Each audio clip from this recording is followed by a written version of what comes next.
Good morning, students. Today we have start a new chapter coordinate geometry.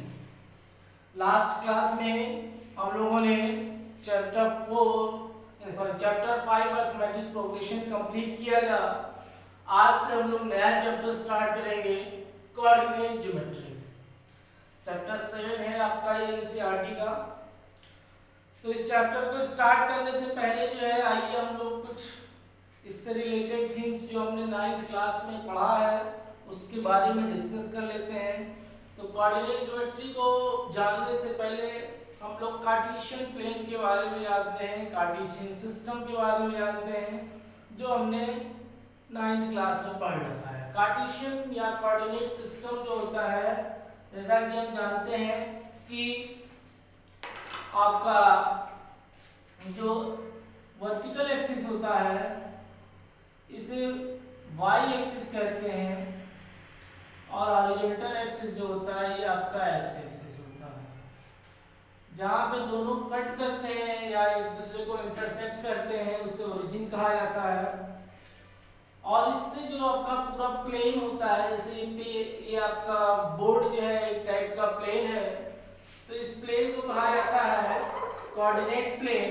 और ये coordinate plane या coordinate system जो है पूरा प्लेन 4 पार्ट में डिवाइड हो जाता है। इसको हम क्वाड्रेंट कहते हैं। ये आपका फर्स्ट क्वाड्रेंट हो गया, ये सेकंड क्वाड्रेंट हो गया, ये थर्ड क्वाड्रेंट हो गया और ये फोर्थ क्वाड्रेंट हो गया। जैसा कि हमने 9th क्लास में पढ़ा है कि अगर कोई पॉइंट P है उसको x और y से रिप्रेजेंट किया जाता है। x की जो वैल्यू होती है यानी कि जो हॉरिजॉन्टल वैल्यू होती है उसे एब्सिसा कहा जाता है और जो वर्टिकल डिस्टेंस होता है, ये हॉरिजॉन्टल डिस्टेंस जो होता है ये आपका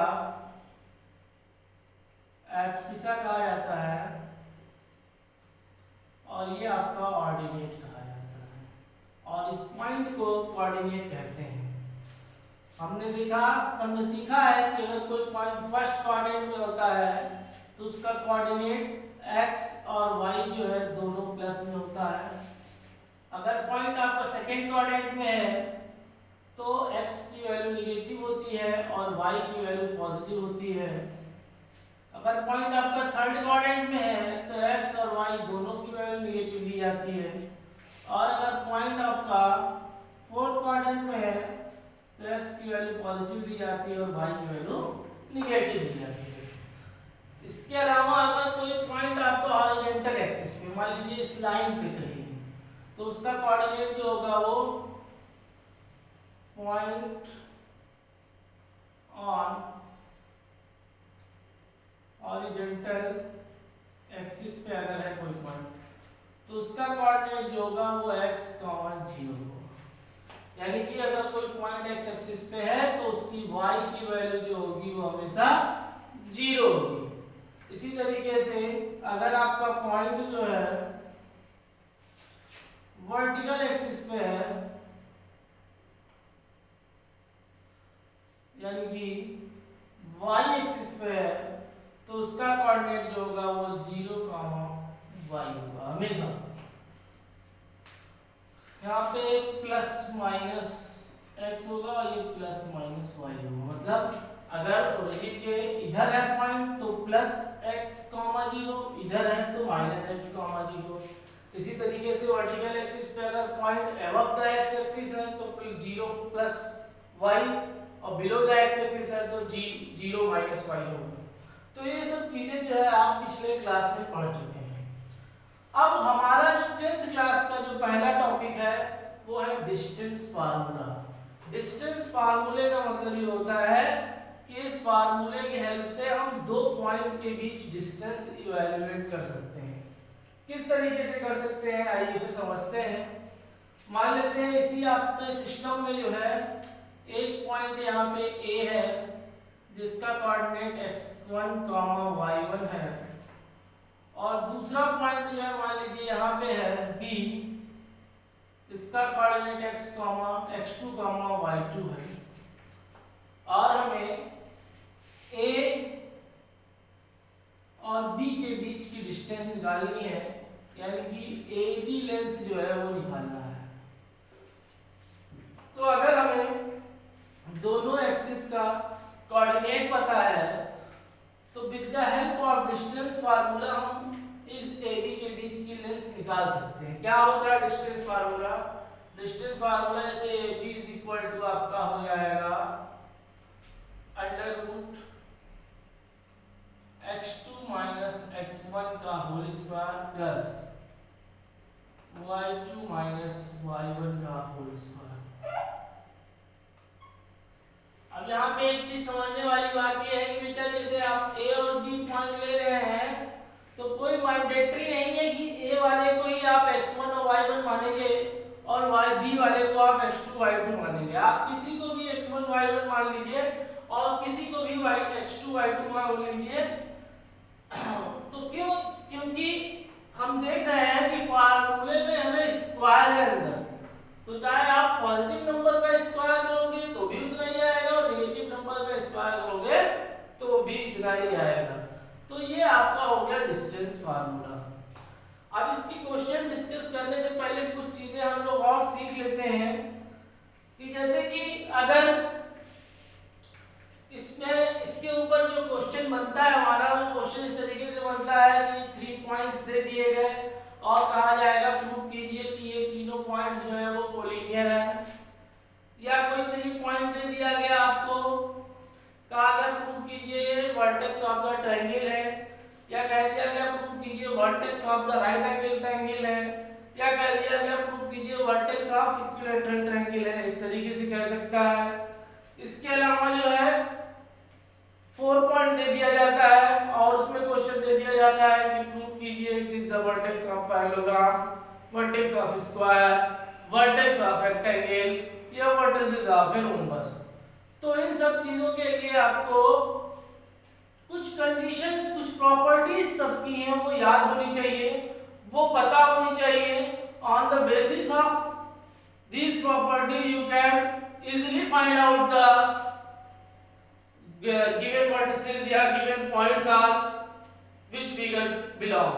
अब जैसे कि सिंपली पहला जैसे नोट है आपका समझने के लिए है, पहला पॉइंट है, मान लेते हैं if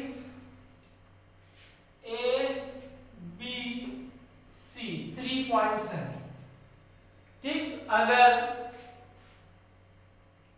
ABC 3 पॉइंट है तो अगर if AB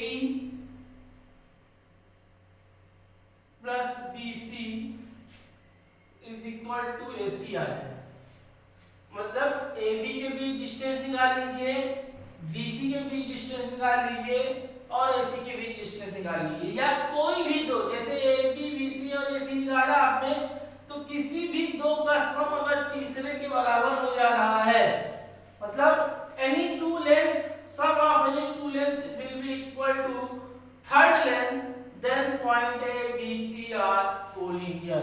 If AB plus BC is equal to AC, then A, B and C are collinear। पहला पॉइंट ये हो गया। दूसरी चीज जो है कि अगर हम लेंथ निकाल रहे हैं, मतलब AB plus BC is greater than AC, या AC plus BC is greater than AB, या AB plus AC is greater than BC। मतलब किसी भी दो साइड का सम अगर तीसरे से बड़ा हो जा रहा है तो उस केस में A, B and C are the vertices of triangle। मतलब किसी भी दो का सम अगर तीसरे से ज्यादा है तो उस केस में वो तीनों पॉइंट या तीनों कोऑर्डिनेट जो दिए होंगे वो वर्टेक्स ऑफ द ट्रायंगल आएंगे। अब जब वर्टेक्स ऑफ द ट्रायंगल आ गए तो इसमें भी कुछ केसेस हैं, जैसे इसका ये हम मान लेते हैं कि अगर square is equal to AC square हो जा रहा है, या AB square plus AC square is equal to BC square हो जा रहा है, या BC square plus AC square is equal to AB square हो जा रहा है। मतलब इन तीनों कंडीशन में कुछ भी हो जा रहा है तो राइट एंगल ट्रायंगल बनेगा, राइट एंगल ट्रायंगल। इसके अलावा अगर तीनों साइड आपस में इक्वल आ जा रही है, AB is equal to BC is equal to AC आ जा रहा है, तो आपका इक्विलैटरल ट्रायंगल। और अगर दो साइड इक्वल आ जा रही है, AB is equal to BC या BC is equal to AC या AB is equal to AC, मतलब इन तीनों में से कोई कंडीशन पूरी हो रही है तो आपका ट्रायंगल जो बनेगा आइसोसेलेस ट्रायंगल बनेगा। तो ये तो बच्चों बात हो गई जब पॉइंट हमारा 3 दिया होगा। अगर 3 ABC पॉइंट है, तीनों के कोऑर्डिनेट दिए हैं, तो अगर AB plus BC equal to AC है तो ABC कोलिनियर होगा। अगर किसी भी दो का सम जो है तीसरे से ज्यादा है तो तीनों पॉइंट मिला के एक ट्रायंगल बनाएंगे। अब ट्रायंगल में अगर दो साइड के सम का स्क्वायर तीसरे के सम के बराबर है तो राइट एंगल ट्रायंगल बनेगा, और अगर तीनों साइड इक्वल है तो इक्विलैटरल ट्रायंगल बनेगा। अगर कोई भी दो साइड इक्वल है तो आइसोसेलेस ट्रायंगल बनेगा, या तो इसके आगे भी जैसे दो साइड के सम का स्क्वायर दोनों साइड इक्वल है और तीसरे साइड के स्क्वायर के बराबर है तो भी वो आपका यही कैटेगरी में आ जाएगा, राइट एंगल ट्रायंगल बनेगा। तो ये तो बच्चों हो गई ट्रायंगल से रिलेटेड बातें। तो जिसके बेसिस पे जो है हम लोग अगर कोई कोऑर्डिनेट दिया हुआ है तो हम ट्रायंगल के बारे में आइडेंटिफाइड करेंगे। तो ट्रायंगल के बाद बच्चों अब आइए हम लोग देखते हैं कि दूसरे सिचुएशंस क्या हो सकते हैं। जैसे कि मान लेते हैं कि 4 पॉइंट दिया हुआ है। क्या दिया हुआ है? 4 पॉइंट दिया हुआ है, A, B, C और D। 4 पॉइंट दिया हुआ है, इनके कोऑर्डिनेट दिए हुए हैं। अब इनके बारे में कहा जा रहा है कि सिचुएशंस बताइए। तो जैसे 4 पॉइंट को आप जैसे आपने पैरेललोग्राम, रेक्टेंगल सारी चीजों के बारे में पढ़ा है।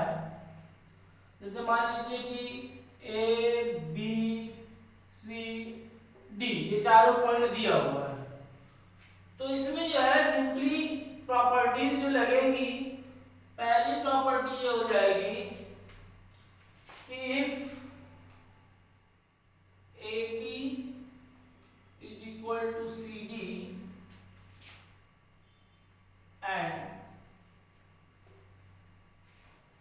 BC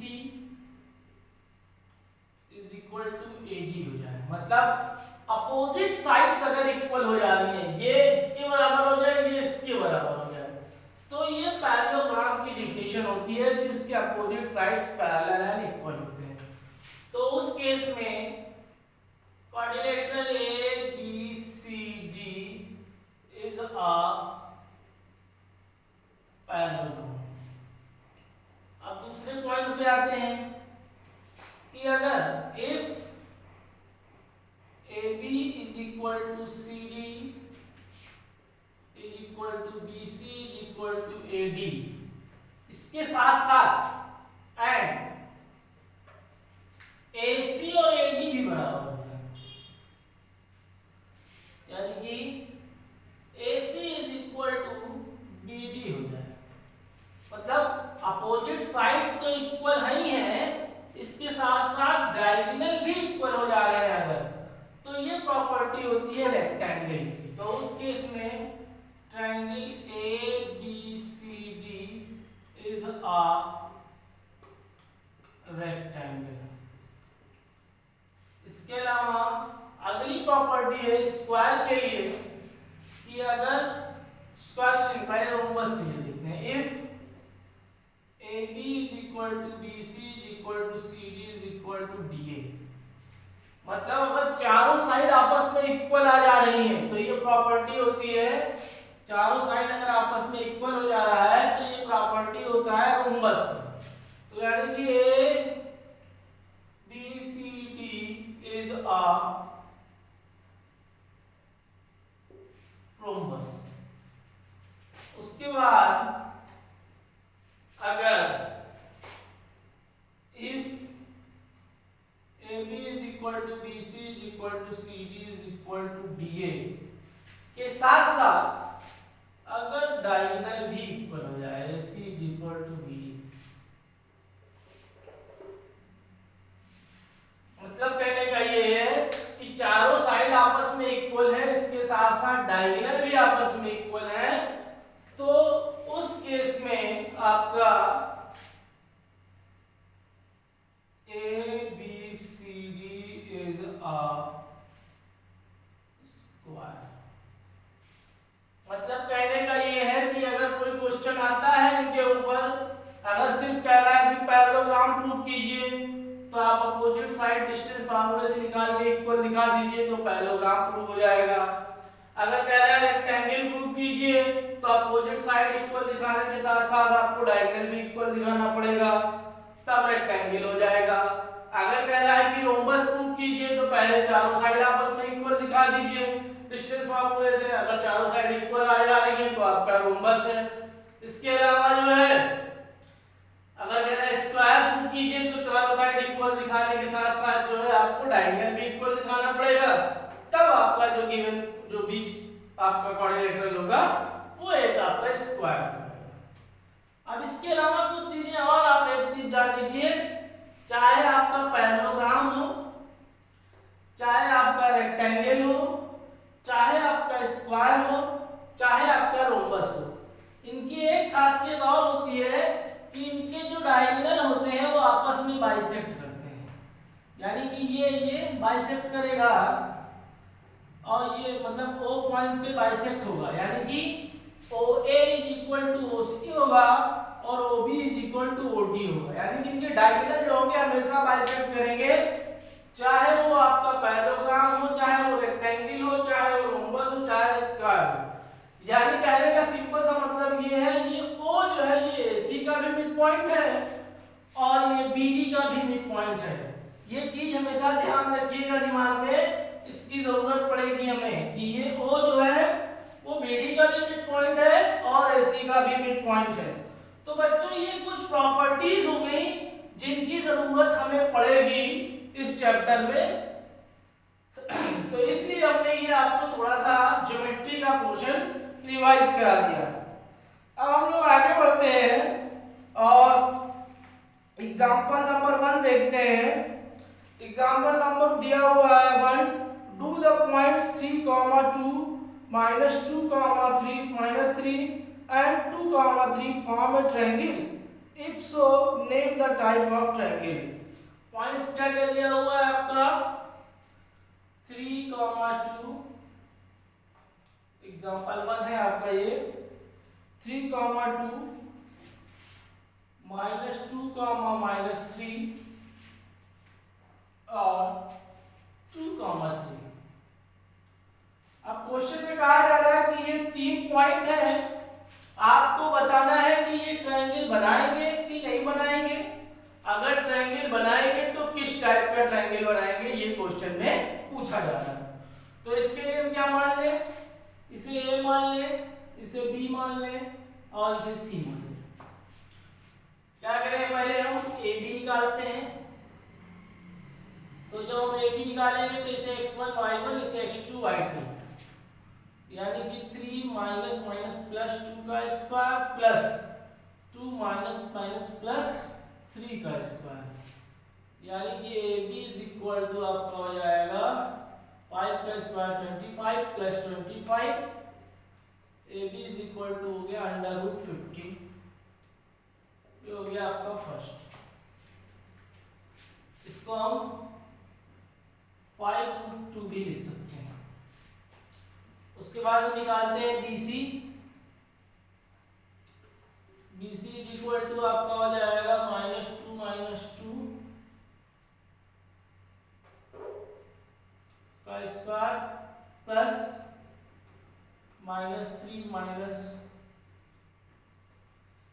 स्क्वायर, यानी कि -2 माइनस, यानी कि ये आपका हो जाएगा 4 का स्क्वायर 16 प्लस 3 का 6 का स्क्वायर 36, यानी कि BC इक्वल टू भी जो है आपका √52 हो जाएगा। उसके बाद हम निकालते हैं AC, ये है बेटा सॉल्यूशन। AC हम जब निकालेंगे तो 2 - 3 और 3 - 2, यानी कि ये हो जाएगा 1 + 1, यानी कि √2। तो हम क्या देख रहे हैं यहाँ पे, देखिए पहले समझिए इसको कैसे किया गया है। जैसे A है B है, तो इसको x1 y1 x2 y2 मान के AB डिस्टेंस निकाल ली गई, ये आपकी आई 5√2 या √50। फिर उसके बाद BC डिस्टेंस निकाल लिया गया, इसे x1 y1 इसे x2 y2 मान के BC डिस्टेंस निकाला गया, ये आपका आ गया √52। फिर उसके बाद AC डिस्टेंस निकाला गया, ये आपका आ गया √2। अब यहाँ पे हम देख रहे हैं कि AB प्लस BC की जो वैल्यू है वो ग्रेटर देन AC है, या AB प्लस AC की वैल्यू भी ग्रेटर देन BC है। तो यानी कि ये आपका ट्रायंगल बना रहा है। यस, तीसरी चीज भी लिख देते हैं ताकि कंफ्यूजन ना हो। BC प्लस AC भी ग्रेटर देन AB है। Yes, it form triangle. अब कह रहा है कि अगर ये ट्रायंगल बना रहा है तो किस टाइप का ट्रायंगल बना रहा है, तो हम क्या देख रहे हैं कि AB का स्क्वायर कर दें और AC का स्क्वायर कर दें तो क्या होगा, AB कितना है आपका 5√50 का स्क्वायर और AC कितना है √2 का स्क्वायर, तो ये आपका हो जाएगा 50 + 2 यानी कि 52, और यही तो BC के स्क्वायर के बराबर है। BC कितना आपका आया है 52 बनाया है, इसका स्क्वायर करेंगे तो 52 आ जाएगा √52 का। तो क्या दिख रहा है हमको कि AB² + AC² = है BC²। तो जब ये इक्वल है तो यानी कि क्या हो रहा है, ABC form right angle triangle. तो इस तरीके से बच्चों जो अभी हमने बताया था ट्रायंगल की प्रॉपर्टीज का इस्तेमाल हुआ। तीनों पॉइंट दिया हुआ था, हमने साइड निकाल लिया, साइड कंपेयर करके पता चला कि ये ट्रायंगल बन रहा है। फिर हमने देखा दो साइड के स्क्वायर का हम सम कर रहे हैं तो तीसरी साइड के बराबर हो रही है, यानी कि ये आपका एक राइट एंगल ट्रायंगल बना रहा है। आई बात समझ में? तो इस तरीके से बच्चों इनका इस्तेमाल करके क्वेश्चन सॉल्व किया जाएगा। आइए बच्चों हम लोग एनसीईआरटी के कुछ एग्जांपल्स जो डिस्टेंस फार्मूले से रिलेट करते हैं उनको डिस्कस करते हैं। जैसे कि एग्जांपल नंबर 2 दिया हुआ है आपका एनसीईआरटी में बच्चों, show that the point 1, 7, 4, -2, -1, -1 and -4, 4 are the vertices of a square। मतलब प्रूव करना है कि ये चारों पॉइंट जो है एक स्क्वायर के वर्टेक्स हैं। तो बहुत आसान है, ये बी ए मान लीजिए, इसे बी मान लीजिए, इसे सी मान लीजिए, इसे डी मान लीजिए। डिस्टेंस फार्मूले का इस्तेमाल करके ए बी निकालिए। तो A B is equal to आपका होगा √4 - 1 का स्क्वायर प्लस 2 - 7 का स्क्वायर, ये आपका आ जाएगा 4 - 1 3 का स्क्वायर हो जाएगा 9 प्लस 2 - 7 यानी कि -5 का स्क्वायर करेंगे तो 25 है, यानी कि ये आपका हो जाएगा √34। ए बी की वैल्यू आ जाएगी। अब इसी तरीके से हम लोग बी सी की वैल्यू निकालेंगे। तो बी सी, तो ये 4 माइनस 1 माइनस 4 का स्क्वायर और -1 माइनस 2 का स्क्वायर। तो ये आपका हो जाएगा -1 माइनस 4 -5 हो जाएगा, -5 का स्क्वायर हो गया 25 प्लस -1 माइनस 2 यानी कि -3 का स्क्वायर हो गया 9। ये भी आपका आ गया √34। अब BC के बाद निकालते हैं CD। CD में आपका -4 माइनस प्लस 1 का स्क्वायर प्लस 4 माइनस 1 प्लस 1 का स्क्वायर इज इक्वल टू हो जाएगा -4 प्लस 1 यानी कि 3 का स्क्वायर 9, 4 प्लस 1 यानी कि 5 का स्क्वायर 25। ये भी आपका आ गया √34। उसके बाद हम निकालते हैं AD। तो AD के लिए हो जाएगा आपका -4 माइनस 1 का स्क्वायर प्लस 4 माइनस 7 का square is equal to 4 minus 1 minus 5 का स्क्वायर हो जाएगा 25, 4 माइनस 7 यानी कि -3 का स्क्वायर हो जाएगा 9। तो ये भी आपका √34 आ गया। तो हम क्या देख रहे हैं यहाँ पे कि AB is equal to BC is equal to CD is equal to DA is equal to √34 आ गया। अब यानी कि चारों साइड तो इक्वल दिख गई हमें। अब लेकिन चारों साइड तो रोम्बस के भी इक्वल होते हैं, तो इसीलिए हमने स्क्वायर की प्रॉपर्टी बताई थी। तो उसमें क्या हो जाएगा कि चारों साइड इक्वल दिखाएंगे, फिर उसके बाद जो है डायगोनल इक्वल दिखाएंगे। तो डायगोनल के लिए हमें क्या क्या निकालना पड़ेगा, AC निकालना पड़ेगा और BD निकालना पड़ेगा। तो क्या करेंगे, AC निकालेंगे।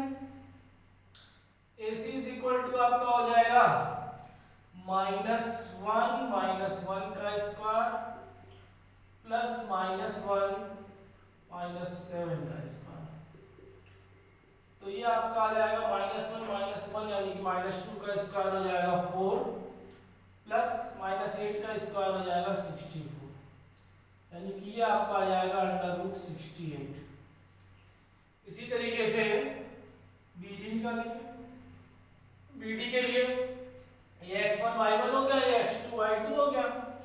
तो क्या हो जाएगा -4 माइनस 4 का स्क्वायर प्लस 4 माइनस 2 का स्क्वायर यानी कि -4 माइनस 4 -8 हो गया, -8 का स्क्वायर हो जाएगा 64, 4 माइनस 2 का स्क्वायर हो गया 4। ये भी आपका आ गया √68। तो हम क्या देख रहे हैं कि AC is equal to BD is equal to √38 आ गया। तो हमने पहले क्या निकाला इसमें बच्चों कि चारों साइड इक्वल आ रही हैं। फिर हमने देखा कि दोनों डायगोनल भी इक्वल आ रहे हैं, यानी कि क्या हो जाएगा, hence ABCD is a square. ये हो गया आपका क्वेश्चन एग्जांपल नंबर 2। बहुत आसान सा था। चारों वर्टेक्स दिए हुए थे, ABCD मान के हमने 4 लेंथ निकाल लिए, AB BC CD DA distance फार्मूले का इस्तेमाल करके चारों इक्वल आ गया। इसका मतलब या तो ये स्क्वायर है या तो रोम्बस है। कंफर्म करने के लिए हमने BD और CD निकाल लिया, AC और BD निकाल लिया, ये भी दोनों आ गए, मतलब डायगोनल भी इक्वल हो गया। तो चारों साइड इक्वल है और दोनों डायगोनल इक्वल है, इसका मतलब ये आपका एक स्क्वायर है। ठीक है बच्चों। अब आते हैं हम लोग एग्जांपल नंबर 4 पे। एनसीईआरटी का एग्जांपल नंबर 4 कह रहा है find the relation between x and y such that the point x, y is equidistant from the point 7, 1 and 3, 5। मतलब एक पॉइंट है x y, एक पॉइंट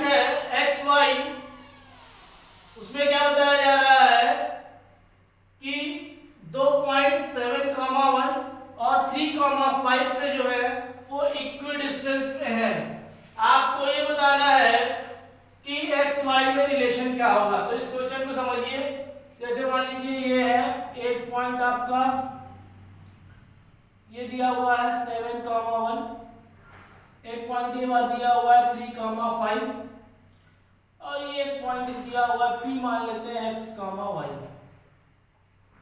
तो इसमें क्या रहा है, ये A मान लेते हैं, ये B मान लेते हैं। अब कह रहा है x और y में क्या रिलेशन होगा, जबकि ये दिया हुआ है कि AP जो है वो PB के बराबर है। तो कोई दिक्कत नहीं है, डिस्टेंस फार्मूला लगाएंगे, AP डिस्टेंस निकाल लेंगे और PB डिस्टेंस निकाल लेंगे। तो AP जब डिस्टेंस निकालेंगे तो इसे x2 y2 मान लेते हैं, इसे x1 y1 मान लेते हैं, यानी कि x - 7 का स्क्वायर प्लस y - 1 का स्क्वायर। ऐसे ही PB निकाल लीजिए, तो PB आपका क्या हो जाएगा, x - 3 का स्क्वायर प्लस y - 5 का स्क्वायर। अब कह रहा है दोनों इक्वल है, तो दोनों को इक्वल दिखा देंगे, यानी कि x - 7 का स्क्वायर प्लस y - 1 का square is equal to √x - 3 का स्क्वायर प्लस y - 5 का स्क्वायर। तो क्या होगा, दोनों साइड ये रूट हट जाएगा।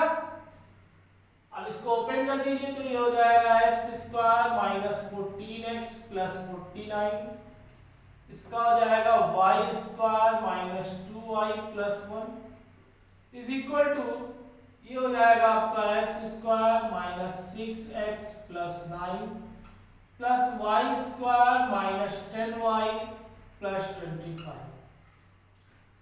अब क्या हो जाएगा, ये x² से कट जाएगा, y² से कट जाएगा, ये -14x है, ये -14x है, ये -6x है, तो -14x प्लस 6x ये एक साथ हो जाएगा, ये -2y है, ये -10y है, तो -2y प्लस 10y हो जाएगा और इक्वल टू, ये आपका 25 है और ये 49 प्लस 1, ये 45 प्लस 9 यानी कि आपका ये है 34 और ये 49 प्लस 1 50, आगे इधर -50 हो जाएगा। इसका आगे का जो सॉल्यूशन है वो यहाँ पे करे दे रहे हैं नीचे, तो ये आपका 14x प्लस 6x हो जाएगा -8x, -2y प्लस 10y आपका हो जाएगा प्लस 8y और इधर आपका जो है 34 - 50 यानी कि हो जाएगा -16। अब इधर से -8 कॉमन ले लीजिए, तो x - y is equal to हो जाएगा -16, ये माइनस माइनस कैंसिल हो गया, 8 बन गया 8, 8 2 16, यानी कि x - y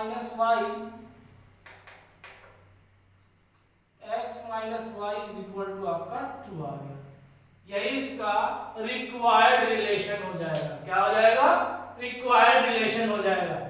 यहाँ पे सिंपली देखिए फिर से एक बार, कह रहा था कि x y एक पॉइंट है जो इक्विडिस्टेंस है 7, 1 और 3, 5 से। अब हमें एक रिलेशन निकालना था x और y में, तो आपने इसको a मान लिया, इसको b मान लिया, इसे p मान लिया, तो डिस्टेंस AP = PB क्वेश्चन में बताया जा रहा है। तो पहले आपने AP निकाल लिया, फिर PB निकाल लिया, फिर दोनों को इक्वल दिखा के सॉल्व कर लिया, तो आपको एक रिलेशन मिल गया x - y = 2।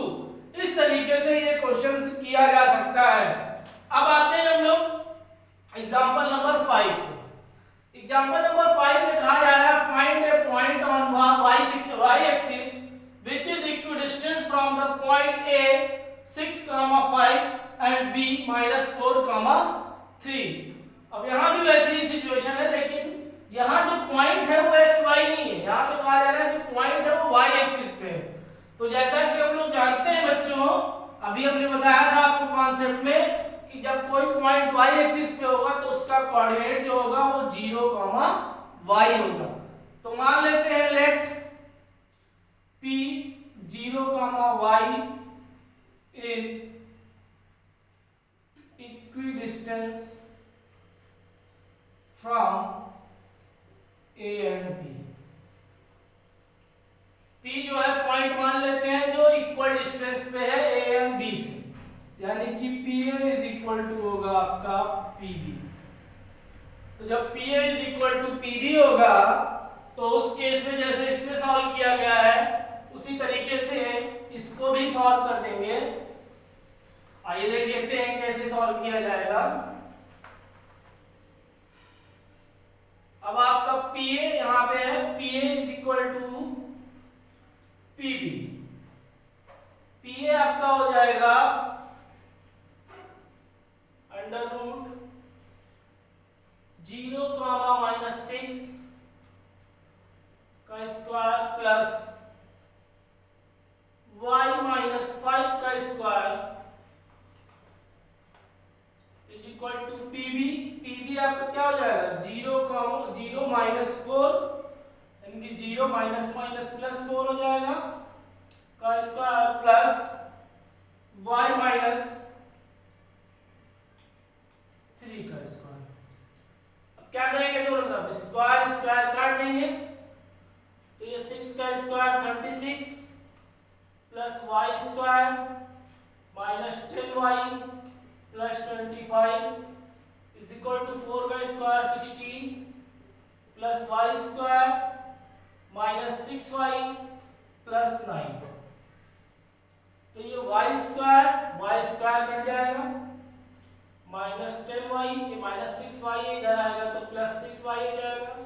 ये 16 प्लस 9 25 माइनस ये उधर जाएगा 25 और माइनस 36।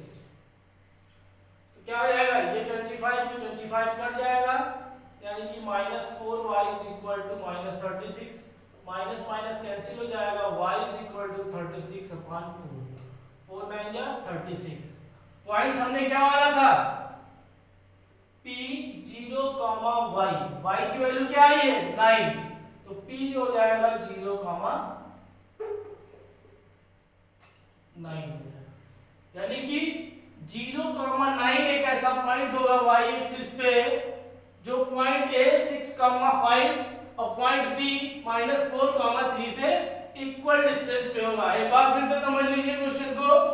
इसमें कहा गया है find a point on the y axis which is equidistant from the point A 6,5 and B -4,3। तो हमने मान लिया y एक्सिस पर जो पॉइंट है P 0,y है is equidistant from A and B। तो PA is equal to आपका PB हो जाएगा यानी कि 0,-6 का स्क्वायर प्लस y माइनस 5 का स्क्वायर, ये PA की वैल्यू हो जाएगी। PB की value 0 plus 4 plus y minus 3 का स्क्वायर। इसको सॉल्व किया गया और y की वैल्यू आ गई 9 यानी कि जो पॉइंट होगा वो 0,9 हो जाएगा। तो इस तरीके से आपका ये क्वेश्चन हो गया। अब बच्चों जो कॉन्सेप्ट आज बताया है मैंने इसके बेसिस पे आप एक्सरसाइज 7.1 कर सकते हैं। Thank you class.